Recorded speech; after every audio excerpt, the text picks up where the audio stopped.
اللہ اللہ اللہ اللہ۔ تمام تعریفیں، حمد اور ثنا اللہ تبارک و تعالیٰ کے لیے۔ درود و سلام نبی اکرم نور مجسم شفیع معظم احمد مجتبیٰ جناب حضرت محمد مصطفیٰ صلی اللہ تعالیٰ علیہ وسلم کی ذات والا صفات کے لیے حمد و صلات کے بعد، مسلمان کا یہ عقیدہ ہے کہ ہمارا خالق اللہ ہے، ہمارا مالک اللہ، ہمارا رازق اللہ۔ جب یہ ساری چیزیں، ساری عطائیں، ساری نعمتیں اللہ کی ہیں تو پھر مسلمان کی ساری توجہ بھی اللہ ہی کی جانب ہونی چاہیے۔ اسے کوشش کرنی چاہیے کہ وہ ہر معاملے میں، ہر مسئلے میں، ہر پریشانی میں اپنی توجہ اپنے رب کریم کی جانب مبذول رکھے۔ انسان جب اپنے علم پر بھروسہ کرنے لگتا ہے، یا اپنی عقل پر بھروسہ کرنے لگتا ہے، یا اپنے تعلقات پر بھروسہ کرنے لگتا ہے، یا اپنی دولت پر، مال پر، صحت پر، تو ایک بہت بڑے دھوکے کا شکار ہو جاتا ہے۔ اور انسان جب انسانوں پر بھروسہ کرنے لگتا ہے تو پھر اللہ تعالیٰ اسے بعض اوقات انسانوں کے سپرد کر دیتا ہے، انسانوں کے سپرد۔ اور بہت سارے ایسے لوگ بھی ہوتے ہیں جو رب کریم کو بھولتے ہیں اور وہ اپنی ساری توجہ انسانوں کی طرف، دنیا کی طرف، دنیا داروں کی طرف کر لیتے ہیں، تو اللہ تعالیٰ فرماتا ہے پھر میں انہیں یہ سزا دیتا ہوں کہ وہ مجھے بھولنے نکلے تھے تو میں نے انہیں ان کا اپنا آپ بھی بھلا دیا، اپنا آپ بھی۔ سورہ حشر کو دیکھیے گا، فرمایا وَلَا تَكُونُوا كَالَّذِينَ نَسُوا اللَّهَ فَأَنسَاهُمْ أَنفُسَهُمْ۔ ان لوگوں کی طرح نہ ہو جانا جنہوں نے اللہ کو بھلا دیا تو اللہ نے پھر انہیں ان کا اپنا آپ بھی بھلا دیا، انہیں اپنی بھی ہوش نہیں رہی، وہ ایسے مسائل میں گھر گئے، وہ ایسی آزمائشوں میں الجھ گئے، وہ ایسی دنیا داری کے اندر الجھے کہ انہیں اپنا بھی پتہ نہ چلا۔ اب تو ڈھونڈتا پھرتا ہوں اے اقبال اپنے ہی آپ کو، اب تو ڈھونڈتا پھرتا ہوں اے اقبال اپنے آپ کو، آپ ہی گویا مسافر، آپ ہی منزل ہوں میں۔ جب انسان خدا فراموش ہوتا ہے تو خود فراموش ہو جاتا ہے۔ ہمارا بڑے زمانے سے تکیہ ہے، کبھی امریکہ پر، کبھی یورپ پر، کبھی برطانیہ پر، کبھی مالداروں پر، کبھی اسلحے والوں پر۔ اس کا نقصان یہ ہوا کہ اپنا کوئی وجود نہیں رہا، اپنا کوئی نظریہ نہیں رہا، اپنی کوئی سوچ نہیں رہی۔ ایسے محسوس ہوتا ہے کہ کوئی منشور نہیں، کوئی دستور نہیں، لگام منہ میں ہے اور اس کا سرا کسی کے ہاتھ میں ہے، وہ جدھر چاہتا ہے ہمیں گھما لیتا ہے۔ اللہ فرماتے ہیں یوں نہ ہو جانا کہ تم رب کو بھلا دو اور پھر تمہیں اپنا آپ بھی بھول جائے۔ اولئک ھم الفاسقون، فرمایا یہ وہ لوگ ہیں جو نافرمان ہیں اللہ کے، یہ نافرمان ہیں۔ جب یہ نظریہ بن گیا، جب یہ ذہن بن گیا کہ پیدا اللہ نے کیا ہے، دینا اللہ نے ہے، عطا کرنے والا اللہ ہے، نوازنے والا اللہ ہے، تو پھر ساری توجہ دنیا داروں کی طرف رکھنا، میں اللہ والوں کی طرف توجہ رکھنے کا قائل ہوں، میں وہ سمجھتا ہوں، ہم اس چیز کے قائل ہیں، لیکن وہ بھی کوئی آستانہ ہے کہ جہاں حق مرشد کا نعرہ تو بڑا لگے پر رب کا نام ہی نہ سننے کو ملے۔ یہ بھی کوئی بات ہوئی کہ جہاں یہ تو نعرہ زور سے لگے کہ جیوے جیوے مرشد جیوے، لیکن استغفار کا درس ہی نہ ملے۔ جہاں ہر وقت یہ بتایا جائے کہ یہاں آ گئے تو بچ گئے، کیسے بچیں گے؟ میرے رسول پاک علیہ السلام کا دروازہ سب سے بڑا دروازہ ہے، حضور کا دروازہ سب سے بڑا دروازہ ہے، لیکن میرے دوستو یاد رکھنا، نبی پاک علیہ السلام نے بھی لوگوں کو جب رستہ دکھایا ہے تو رب کریم کا رستہ دکھایا ہے، اللہ کا رستہ دکھایا، اللہ کریم کا رستہ دکھایا، لوگوں کو رب کی طرف توجہ کرائی۔ میرے رسول کریم سید عالم صلی اللہ تعالیٰ علیہ وسلم نے لوگوں کی اللہ کی جانب توجہ کرائی اور لوگوں سے یہ کہا کہ وہ اپنے رب کریم کی جانب اپنا ذہن رکھیں، اپنی توجہ اپنے اللہ کی جانب مبذول کریں۔ میری بات کو اچھے طریقے سے سمجھیے گا، علم اللہ تبارک و تعالیٰ عطا کرتا ہے، تو اسے اللہ کی عطا ہی سمجھنا چاہیے۔ کچھ لوگوں کے پاس علم ہوتا ہے پر علم نافع نہیں ہوتا، وہ ٹامک ٹونجا مارتے رہتے ہیں ساری زندگی۔ علم کو اللہ کی عطا سمجھیں، اپنی عقل پر اپنے شعور پر زیادہ بھروسہ نہ سمجھیں، نظر اللہ پہ رکھیں۔ حضرت مولا علی شیر خدا کرم اللہ تعالی وجہہ الکریم سے کسی نے پوچھا تھا بڑا عالم کون ہوتا ہے؟ ہمارے ہاں تو اب وہ والے عالم پائے جاتے ہیں نا، اللہ ماشاء اللہ، جو ممبر پہ بیٹھتے ہیں تو دعوے ہی دعوے ہیں، ممبر پہ بیٹھتے ہیں تو دعوے ہی دعوے ہیں، اس طرح کے عالم ہمارے ہاں پائے جاتے ہیں۔ وہ ہر بات میں دعویٰ کرتے ہیں، میں یہ کر دوں گا، میں وہ کر دوں گا۔ یہ مزاج علماء کا نہیں۔ حضرت علی المرتضیٰ سے کسی نے پوچھا بڑا عالم کون ہوتا ہے؟ فرمایا بڑا عالم وہ ہوتا ہے کہ جسے مسئلے کا پتہ نہ ہو تو وہ کہہ دے مجھے نہیں پتہ، میں پتہ کر کے بتاؤں گا، غلط بات بیان نہ کرے۔ امام مالک سے کسی نے کوئی مسئلہ پوچھا تو آپ فرمانے لگے مجھے اس سوال کا جواب نہیں آتا، ہمارے بزرگ سمجھاتے کیا ہیں؟ وہ کہنے لگا آپ اتنے بڑے امام ہیں تو اس سوال کا جواب نہیں آتا۔ آپ فرمانے لگے اگر مجھے ہر سوال کا جواب آتا پھر تو میں خدا ہوتا، مجھے ہر سوال کا جواب نہیں آتا، مجھے تو اتنا آتا ہے جتنا میرے رب نے مجھے عطا کر دیا ہے۔ اپنی نظر اللہ پہ رکھیں، نکل آئیں اس معمے سے باہر کہ میں کوئی بلا ہوں، مجھے بڑا پتہ ہے، میرے پاس 6 ڈگریاں ہیں، مجھے 10 جگہ پہ تدریس کا شغف حاصل ہے، اس سے نکلیں باہر۔ قرآن مجید دیکھیے گا، اللہ تعالیٰ نے ارادہ قدرت فرمایا کہ میں حضرت آدم کو بناؤں گا، پھر بنانے کے بعد فرمایا فرشتوں سجدہ کرو آدم کو، سب نے سجدہ کیا الا ابلیس ابا واستکبر وکان من الکافرین، سب نے سجدہ کیا سوائے ابلیس کے، اس نے انکار بھی کیا، تکبر بھی کیا اور کافروں میں سے ہو گیا۔ تو یہ جب اللہ تعالیٰ نے سجدہ کرایا تو کیسے کرایا؟ اللہ تبارک و تعالیٰ نے نا حضرت آدم کو علم سکھایا خود، وعلم آدم الاسماء کلہا، خود اللہ فرماتے ہیں کہ میں نے جناب آدم علیہ السلام کو تمام اشیاء کے نام سکھائے، سب اشیاء کے نام سکھائے۔ تو وہ چیزیں پھر میں نے نا، اللہ فرماتے ہیں میں نے فرشتوں پہ پیش کی، میں نے کہا کہ بتاؤ ان کے نام کیا ہے، تو فرشتوں نے جو جواب دیا ہے وہ سمجھنے والا ہے۔ اللہ نے چونکہ خود علم سکھایا تھا حضرت آدم کو، جناب آدم سکھایا تھا لیکن فرشتوں کو نہیں سکھایا تھا، تو اللہ کریم نے فرمایا فرشتوں اب یہ بتاؤ ان چیزوں کے نام کیا ہیں؟ تو فرشتے کیا کہتے ہیں؟ فرشتے عرض کرتے ہیں قالوا سبحانک لا علم لنا۔ آپ کبھی یقین کریں اس چیز کی لذت لیں تو مزہ آ جائے۔ کہا قالوا سبحانک، کہنے لگے تو پاک ہے، قالوا سبحانک، کہنے لگے تو بھئی آدم علیہ السلام کو نام سکھا لیے، پھر فرشتوں کے سامنے وہ چیزیں پیش کر کے کہا ان چیزوں کے نام بتاؤ، تو فرشتے کیا کہتے ہیں؟ کہتے ہیں قالوا سبحانک، تو پاک ہے، لا علم لنا، ہمارے پاس کوئی علم نہیں، الا ما علمتنا، ہمیں تو اتنا پتہ ہے جتنا تو نے ہمیں سکھا دیا ہے، ہمیں تو اتنا پتہ ہے جتنا تو نے ہمیں، لا علم لنا، ہمارے پاس کوئی علم نہیں ہے، اتنا ہی پتہ ہے جتنا تو نے ہمیں سکھا دیا ہے، اس سے زیادہ ہمارے پاس علم۔ اور یہ کیوں تو نے ہمیں جتنا سکھایا اتنا پتہ ہے؟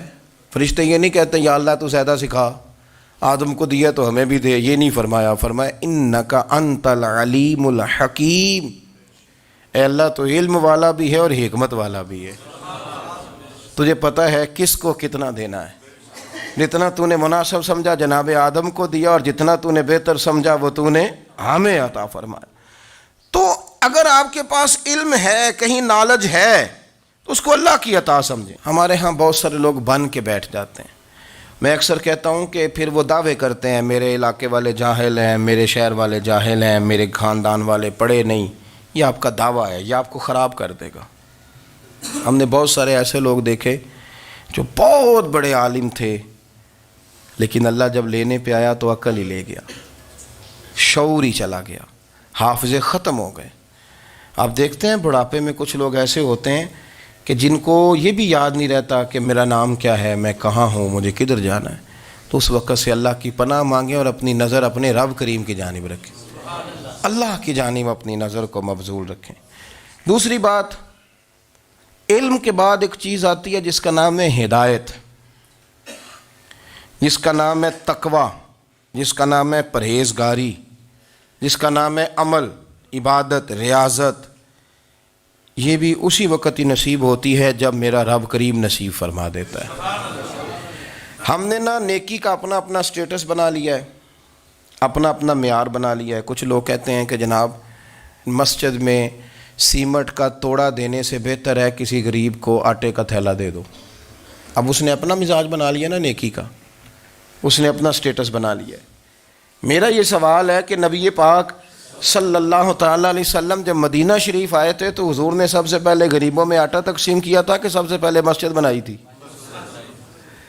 کیا عجیب لوگوں کا رنگ ہے، اپنی مرضی کی ہدایت، اپنی مرضی کا تقوی، اپنی مرضی کا معیار۔ مسجد کوئی بڑا چھوٹا خطیب بھی میری طرح کا ہو نا تو وہ مسجد میں بیٹھ کے جب نبی پاک کی بات کرتا ہے تو کہتا ہے میرے رسول پاک غریبوں کا سہارا بن کے آئے۔ وہ غریبوں کی بات کرتا ہے، مسکینوں کی، لاچاروں کی، کمزوروں کی بات۔ تو مسجد ہی تو وہ ادارہ ہے جہاں سے غریبوں کی بات ہو رہی۔ تو اب لوگوں نے غریب کو اور مسجد کو لڑانا شروع کر دیا، اس کو لڑاؤ کہ مسجد میں پیسے دینے سے بہتر ہے آپ غریب کو آٹے کا تھیلا دے دیں۔ آپ یہ کیوں نہیں کہتے کہ مسجد میں بھی آپ توڑا دیں ایک سیمٹ کا اور ساتھ غریب کو بھی خدمت کریں؟ یہ کیوں نہیں تقویٰ؟ اپنی اپنی مرضی کا مزاج، اپنی اپنی۔ کچھ لوگ کہتے ہیں چھوڑو جی، ساری زندگی انسان نماز پڑھتا رہے اور پھر گالیاں بھی دیتا رہے، بندہ داڑھی بھی رکھ لے اور جھوٹ بولنا بھی نہ چھوڑے، تو یہ آپ نے اپنے پاس سے تقوی کا معیار بنایا ہے۔ گالی دینے کا گناہ ہے اور داڑھی رکھنے کا ثواب ہے۔ تو اگر آپ داڑھی رکھے ہوئے ہیں اور آپ کوئی غلطی کر رہے ہیں تو اس سے آپ کی داڑھی کا ثواب ختم، اللہ کرے آپ کو سمجھ آئے میری بات کی۔ آپ کوئی غلطی کر رہے ہیں، داڑھی کا ثواب اس سے ختم، وہ اپنی جگہ پہ قائم ہے چیز۔ اپنی مرضی کا کیوں تقوی کا معیار بناتے ہیں؟ تقوی کا مزاج اپنی مرضی کا نہ بناؤ، اللہ کی بارگاہ سے دعا مانگو کہ یا اللہ ہمیں ہدایت کا نور عطا فرما، اللہ تو ہمیں رستہ دکھا، تو بتا کہ ہدایت کیا ہے۔ تو رب فرماتا ہے اللہ ولی الذین آمنوا، اللہ مومنوں کا مددگار ہے، یخرجہم من الظلمات الی النور، وہ انہیں اندھیروں سے نکالتا ہے اور نور کی طرف روشنی عطا فرماتا ہے۔ اندھیروں سے نور کی طرف اللہ لاتا ہے۔ اللہ ولی، اللہ مومنوں کا ولی ہے، وہ انہیں اندھیروں سے نور کی طرف نکالتا ہے۔ ہدایت ہمیشہ اللہ کی طرف سے سمجھے۔ جب وہ نماز کی توفیق دیتا ہے تو اپنے فضل سے دیتا ہے، جب وہ ذکر کی توفیق دیتا ہے تو اپنے فضل سے۔ ہم سمجھتے ہو جی فلانا نہیں پڑھ رہا بڑا بیوقوف ہے، فلانا نہیں پڑھ رہا، تو تم کیا اپنی عقل کے زور پہ پڑھ رہا ہے؟ میں جی اللہ کے فضل سے 2 سپارے پڑھتا ہوں، تو کس پہ احسان کرتے تو 2 سپارے پڑھ کے رویا کر، کہا اگر مالک تو بڑا قریب نہیں؟ بڑے لوگ ہیں جن کو پورا قرآن حفظ ہے پر انہیں پڑھنے کی توفیق نہیں، تو انہیں فضل کیا اور مجھے توفیق دے دی ہے پڑھنے کی۔ رویا کر، پڑھ کے رویا کر، راتی ساری کر کر زاری، وہ نیند اکھاں تھی توندے تے فجرے اوہی گناہگار کہاون سب تو نیوے ہوندے۔ مہربانی کریں، ڈریں، نیکی کریں تو پھر ڈریں، پھر احساس پیدا کریں، پھر اپنے اندر وہ کمزوری لائیں، کہیں توبہ توبہ مجھے تو پتہ ہی نہیں، تو جانتا ہی نہیں۔ حضرت سیدنا امام اعظم ابو حنیفہ رحمۃ اللہ تعالیٰ علیہ کے ساتھ ایک شخص کہتا میں نے نماز پڑھی، تو عشاء کی نماز تھی۔ یہ جو لوگ بڑے ہوتے ہیں نا، جن کے پیار کرنے والے بڑے ہوتے ہیں، ان کے گرد خوف بھی بڑا ہی ہوتا ہے، انہیں بڑا ڈر لگتا ہے، بڑی بعض اوقات آزمائش ہوتی ہے ان کی۔ عشاء کی نماز کہتے پڑھی تو امام صاحب نے نا عشاء کی نماز میں تلاوت کی آیتیں فَمَن يَعْمَلْ مِثْقَالَ ذَرَّةٍ خَيْرًا يَرَهُ وَمَن يَعْمَلْ مِثْقَالَ ذَرَّةٍ شَرًّا يَرَهُ، فرمایا جو ذرہ برابر خیر کرے گا وہ بھی قیامت میں دیکھے گا، اور جو ذرہ برابر شر کرے گا وہ بھی قیامت میں اس شر کو دیکھے گا، اس کے سامنے آئے گا۔ تو وہ شخص کہتا ہے کہ سارے لوگ نماز پڑھ کے چلے گئے تو امام صاحب رحمۃ اللہ علیہ نے اپنی داڑھی پکڑی، رو رہے ہیں، کہتے ہیں وہ ذرہ برابر نیکی کا بدلہ دینے والے، وہ ذرہ برابر شر پہ سزا دینے والے، میری سفید داڑھی کو دیکھ، مالک میرے ذرے ذرے سامنے نہ لانا، لوگ تو میری بڑی قدر کرتے ہیں دنیا، میں تو بڑا پہچانا جاتا ہوں، لوگ تو میری راہوں میں پھول لیے کھڑے ہوتے ہیں، مجھے بڑا نوازتے ہیں، قیامت میں رسوا نہ کر دینا، میرے لیے مشکل ہو جائے گی۔ وہ کہتے ہیں میں نے امام صاحب کا درد دیکھا، مجھے کوئی کام تھا تو میں چلا گیا، میں نے کہا کہ وہ اس وقت اللہ کے حضور حاضر ہیں تو میں دوبارہ آؤں گا. کہتے میں تہجد کا وقت آیا تو امام صاحب وہیں بیٹھے تھے اور ان کی داڑھی آنسوؤں سے بھری ہوئی تھی اور زور سے داڑھی پکڑی ہوئی. کہنے لگے مالک رسوا نہ کر دیں, قیامت میں رسوا نہ کر دیں. یار جو ہدایت یافتہ لوگ تھے وہ تو ڈرے ہوئے تھے, وہ تو سہمے ہوئے تھے. وہ تو کہتے تھے یہ اس کا فضل نہیں, اس نے بلا لیا ہے, یہ اس کا کرم نہیں. حضرت باعزید بستامی کسی کافر کو دیکھتے تو رو پڑتے, کہتے مالک تو کتنا قریب ہے, یہ بے ایمان رہ گیا, تو نے اپنے فضل سے مجھے اپنے نبی کا غلام بنا لیا. وہ رو پڑتے. یہاں تو لوگوں کا دعویٰ ہی بڑا ہے. نمازی اللہ خیر فرمائے وہ تو دوسروں کو گھورتا ہے, وہ کہتا ہے جنت کا میں مالک ہوں, کنجیاں میرے پاس ہیں, میں کسی اور کو گھسنے نہیں دوں گا. اور اگر 2-3 حج کر لے تو پھر تو وہ کہتا ہے کہ اب میرے سے پوچھ کے لوگ جنت میں جائیں گے معاذ اللہ. اور اگر وہ 2 4 5 7 دفعہ کوئی نفل پڑھ لے تو پھر وہ کہتا ہے چھوڑیں جی سارے لوگ بے عمل ہیں, میں اکیلا نیک ہوں. نہ ایسا کریں, اپنی توجہ اپنے رب پہ رکھیں, اپنی توجہ اپنے معین الملت والدین, عطائے رسول, ہند الولی, غریب نواز, خواجہ معین الدین چشتی, حضرت خواجہ اجمیر, شاہ اجمیر, والی ہندوستان. آخری عمر میں نا سارا دن روتے گزر جاتا, ساری رات روتے گزر جاتی. ذرا سی کوئی بات کرتا تو رو پڑتے, آنکھیں آنسوؤں سے بھری رہتی. کئی دفعہ اپنے بھی پریشان ہو جاتے ہیں نا کہ یار تو ایک بات کی جان ہی نہیں چھوڑ رہا. تو خواجہ قطب الدین صاحب بختیار کاکی سے لوگوں نے کہا کہ آپ مرشد سے بات کریں, اتنا بھی تو نہیں نہ رونا چاہیے, ہر وقت اس کے آنسو کی کریے. عاشق دا کام ہی رونا تونا, تبھی نہ رویو نہیں منظوری. یہ عاشق سدا ہی روندا رہندا ہے, پاویں وصل ہوئے تے پاویں دوری. ہر وقت رونے کا کیا مطلب ہے؟ تو خواجہ قطب صاحب کہتے ہیں میں قریب گیا تو میں نے پیر دبائے, میں نے کہا سونیا لوگ تو کچھ بھی نہیں کرتے, تو نے تو کمال کر دیا. 90 لاکھ آدمی مسلمان کر دیا, دنیا کچھ نہیں کرتی. تو نے 50 سال ساری رات مصلے پہ بیٹھ کے رب راضی کیا. تو شہزادہ تھا, حضور کی اولاد تھا, لیکن معین الدین تیرا ایک پلاٹ بھی نہیں. تو نے طالب علم پالے, انہیں غریبوں کو دیا, تو نے نوازا, کوئی شے نہیں تیرے پاس, ہر چیز تو نے.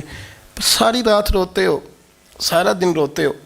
تو خواجہ قطب الدین صاحب کہتے ہیں میں نے جب عرض کیا تو خواجہ صاحب مجھے گلے لگا لیا, چیخ مار کے روئے.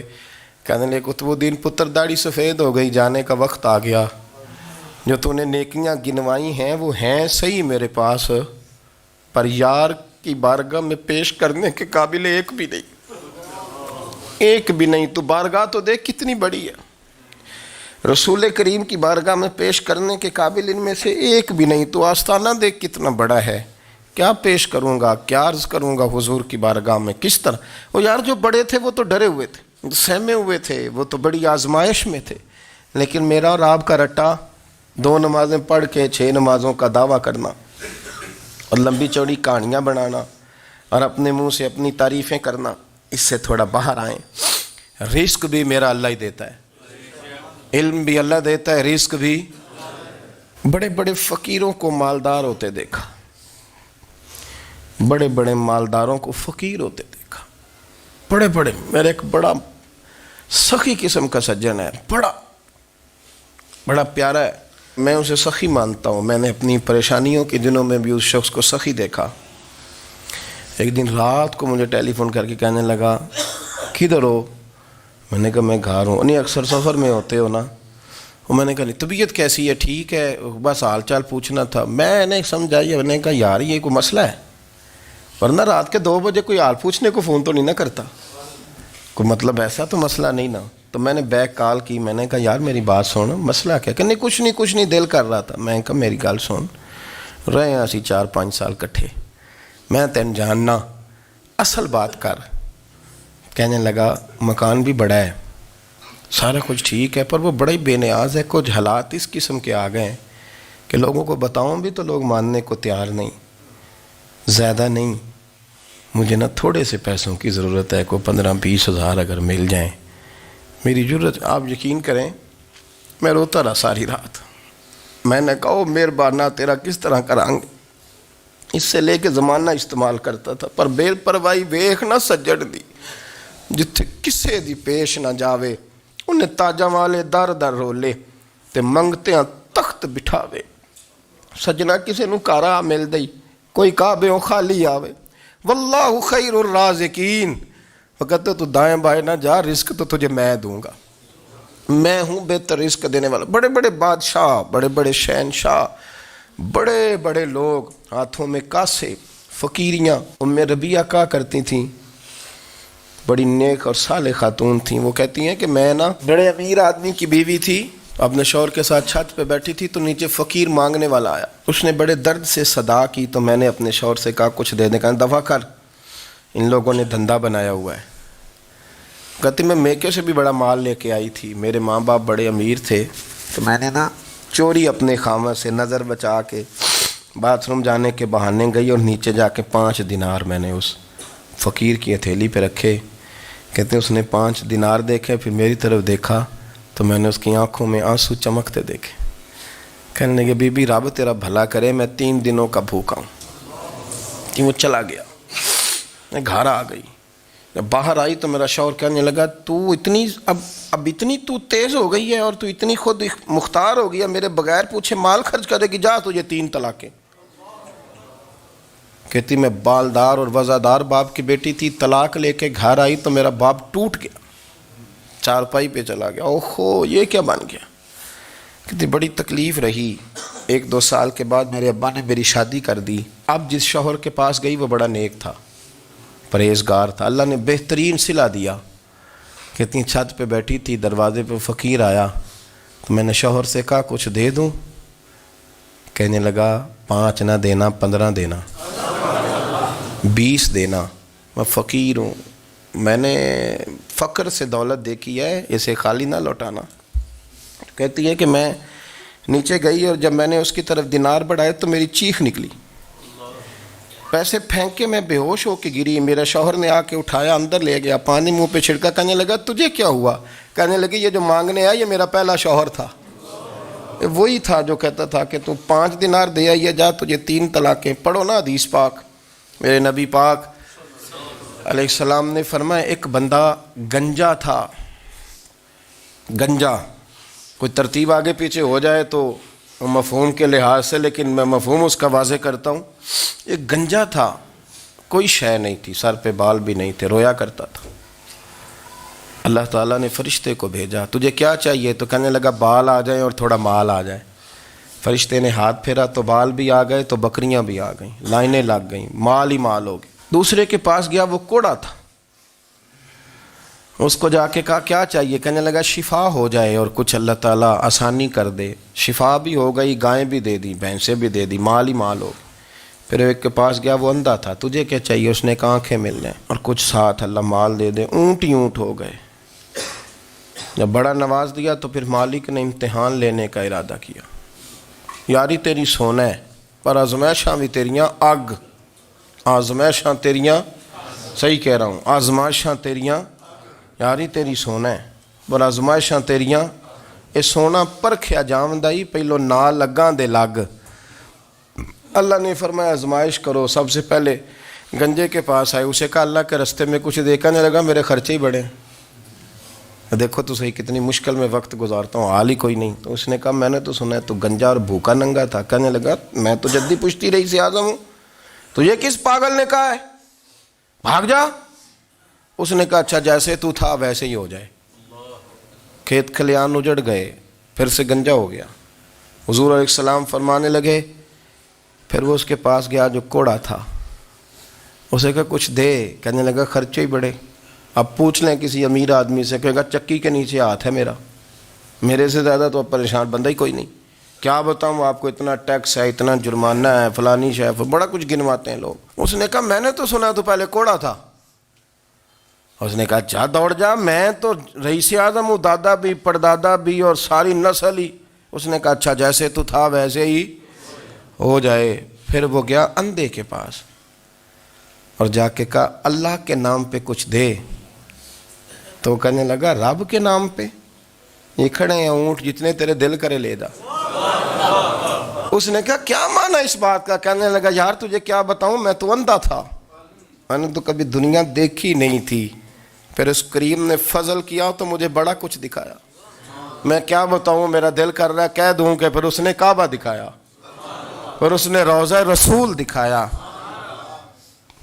پھر اس نے ریاض الجنہ کے سجدے دکھائے, پھر اس نے اپنے محبوب کے دروازے کی رونقیں دکھائیں. اس نے بڑا کچھ دیا, اس نے بڑا نوازا. میرے پاس تو شاید میں بدکار پرانا خادم, کسے در ملی نہ ٹوئی, اے واصف یار نے نظر جو کی تھی پھر واصف ہی ہوئی. یہ تو اس کا کرم ہوا. تو یہ وہ کہنے لگا تو اللہ کے نام پہ جان مانگ, میں وہ بھی دینے کو تیار. میرے پاس تو شے کوئی نہیں تھی, مجھے تو اپنا پتہ ہے, میں تو کوئی شے نہیں تھا, کچھ نہیں تھا میرے پاس. یہ تو ان کا کرم ہے کہ رخ ان کا ادھر ہے. اور مختصر سی میری کہانی ہے, یہ جو بھی ہے ان کی مہربانی ہے. تو وہ کہنے لگا میں بھی کچھ لینے نہیں آیا تھا, تیری آزمائش ہی کرنے آیا تھا. تیری عزتیں بھی سلامت رہیں گی, تیرا مال بھی سلامت رہے گا, تیری شفا بھی. اپنی زندگی میں کبھی بھی اللہ کی بارگاہ سے توجہ ادھر ادھر نہ کریں, چھوڑیں لوگ کیا کر رہے ہیں, دنیا کیا کہہ رہی. کبھی بھی اپنی توجہ دائیں. ہمارا یہ مسئلہ بن گیا کہ ہماری سیاست ہے, ہماری دنیا داری ہے, ہم بندوں کو راضی کرنا چاہتے ہیں. ہم دیکھتے ہیں کون کس طرح, اور آپ یقین کریں آپ تھک جائیں گے, بندے راضی نہیں ہوں گے, وہ نہیں راضی ہوتے. آپ ان کو منا کے لائیں گے تو ادھر والے نکل جائیں گے, ادھر کو منائیں گے تو ادھر والے نکل جائیں گے. اس چکر سے باہر آئیں, اس رب کو راضی کریں جو فرماتا ہے ان الذین آمنوا وعملوا الصالحات سیجعل لهم الرحمن ودا. فرمایا تو ایمان لانے کے بعد نیک عمل کر, میں لوگوں کے دلوں میں تیری محبت پیدا کر دوں. رحمان لوگوں کے دلوں میں محبت ڈال دے گا, اللہ لوگوں کے دلوں میں. اپنی نظر ہمیشہ اپنے رب پہ رکھیں. اتنی لمبی چوڑی دنیا داروں سے امیدیں نہ وابستہ کریں. میں نے دیکھا ہے لوگ کا سالیسی کرتے ہیں, کبھی اس کے دروازے پہ کبھی اس کے دروازے پہ. ان چکروں سے باہر آئیں اور اپنے رب کی بارگاہ کی طرف توجہ کریں. استغفار شوق سے پڑھا کریں. اور اکیلے میں نا, اکیلے میں حضرت رئیس المتکلمین مولانا نقی علی خان صاحب رحمۃ اللہ نے لکھا ہے کہ فرعون 500 سال حکومت کر گیا. یہاں تو 5 سال کی حکومت کی پیر لڑکھڑاتے ہیں, 500 سال. فرماتے اصل وجہ یہ تھی کہ دنیا جب سو جاتی تھی نا تو اوپر چادر لے کے تو مسلح پہ بیٹھ جاتا تھا اور ہاتھ باندھ کے کہتا تھا رب تو ہی ہے, میرا پردہ نہ کھولنا, مالک تو ہی ہے, کرم نوازی کرنا, میری پکڑ نہ کرنا. وہ بے ایمان ہو کے اگر 500 سال ہاتھ باندھے تو گزارا کر لیتا ہے, تو ایماندار ہے. پر مسئلہ یہ ہے کہ تو رات کو بکل مار کے ہاتھ نہیں نہ باندھتا, تو منت نہیں کرتا, تو استغفار نہیں کرتا. توبہ کریں تو بچے رہیں. وہ اتنی لمبی حکومت کر گیا چونکہ رات کو کہتا تھا مالک رب تو ہی ہے, لیکن مہربانی فرما, میری پکڑ نہ فرما, تو اللہ نے تو اس کو مہلت دے دی.